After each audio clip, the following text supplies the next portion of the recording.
Well, this is Tim from Your Six Studios. Today in this video, I'm going to show you how to remove sync Google contacts on your Android phone.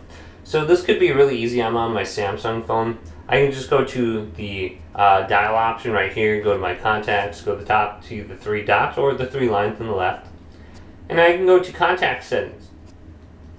Now under here, if I go on down, I do have the option to turn off sync contacts. So if I go to sync contacts right here, I could just turn it off for my Google account, and it won't sync those anymore. And then I should be able to just remove them, and it won't affect my Google account at all. Contacts should still be on there. And if you want to re-add them, just hit it, and then hit sync down at the bottom, and then we can go back. And you might want to go to move contacts to other storage locations too. So if you're saving them on your phone, you might want to upload them to your Google account right here too. So you just back them up and save them. Otherwise, you have these import and export options right here, or the default save location. So I'm automatically saving them to my phone right now and not my Google account.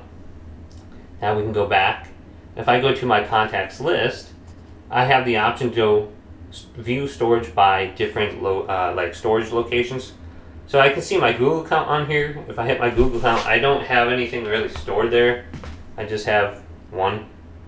And then I can just switch this. So it's going to show me different contacts lists by the different save locations.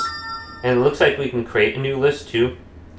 So if we want to go to maybe my Google account right here, well, it looks like I can completely add that. So if I want to combine my Samsung account and my phone right here, I can, and then I can just go to done. I'll just show both of those instead of everything. So you can completely remove your Google contacts by doing that, and then you won't see them on your list anymore. But hopefully this video did indeed help you out.